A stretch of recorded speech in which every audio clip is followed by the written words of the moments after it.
name's Dana Millbank. I am an op-ed columnist with the Washington Post.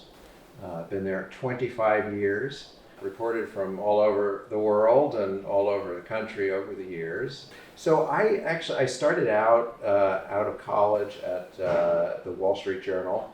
I got sort of lucky. A job opened up in Pittsburgh, of all places.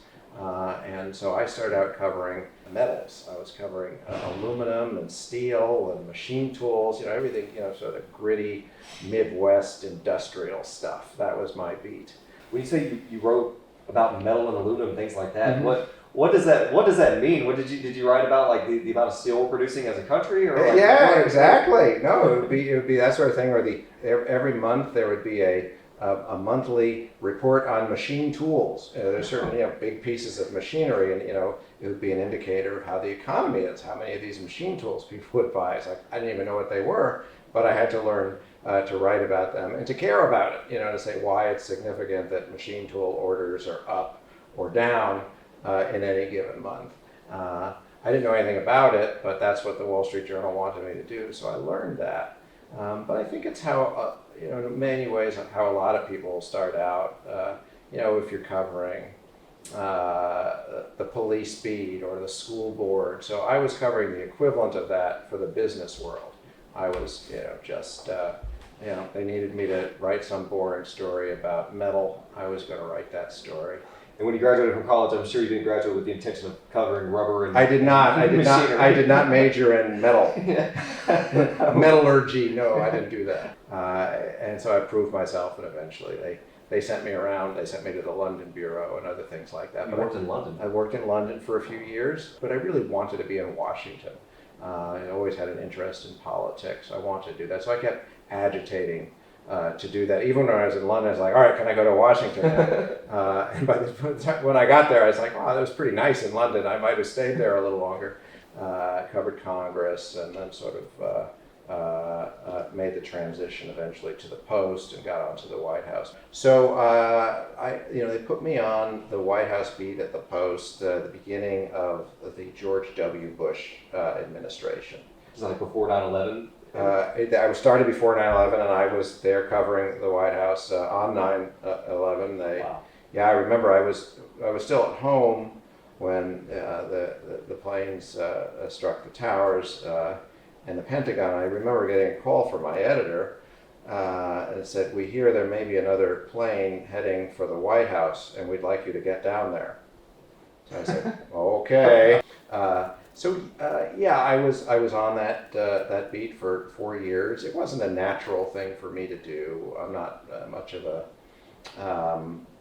scoop generating news reporter. It's not sort of in my DNA. I'm more analytical, observational reporter. I like to entertain my readers. And I like to be a storyteller. And working in the White House, as I was saying, doesn't always lend itself to that. It can be pretty dreary.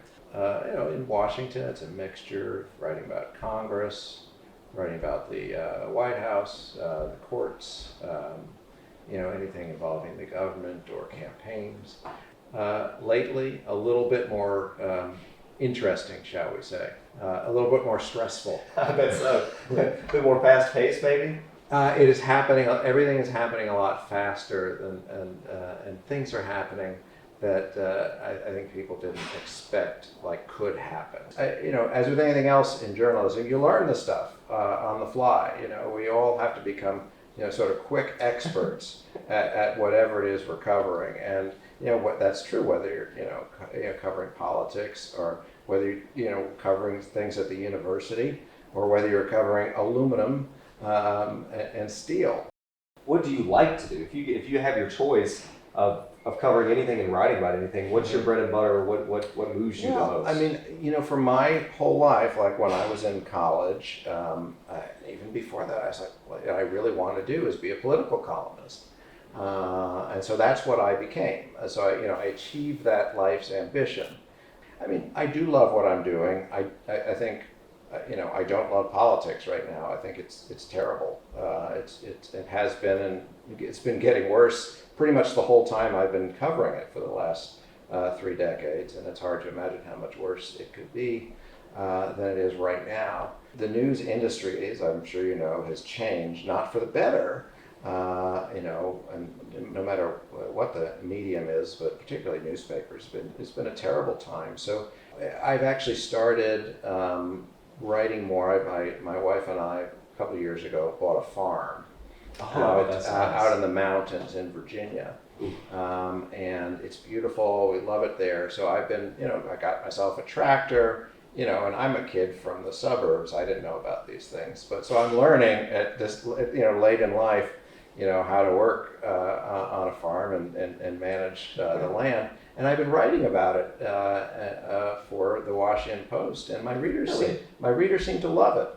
It's a respite from all the dreariness and terrible things going on in politics. So I can go and write about a salamander or a bird, or prescribed burns, or how my tractor is trying to kill me, or all these snakes that are in my house. Yeah, I mean, look, there's pitfalls and there's benefits of any any path you choose. I mean, it's a really hard time to go into journalism because the economics really stink.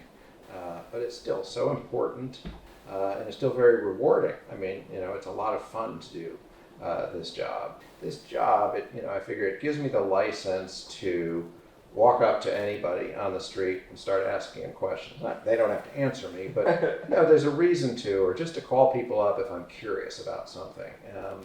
And that's a great thing to have. I'm thrilled whenever I hear young people say that this is what they want to do, because it has to succeed. If journalism fails, if we don't have a news industry anymore, if we don't have a shared sense of truth, well, okay, that really sucks for journalists, but you know what? It sucks for America. We can't have a democracy. We can't have a free society if we don't have a news business. I mean, that's not me, that's Thomas Jefferson. I mean, the free press is essential to our culture, our civilization. It's hard financially, and you'll probably get a lot of abuse along the way for doing it, but it's also extremely rewarding to know that you're working really for a cause. I'm not sitting here saying like I'm, in the Peace Corps or something, but but I think that fighting for a free press in America is a very worthy cause.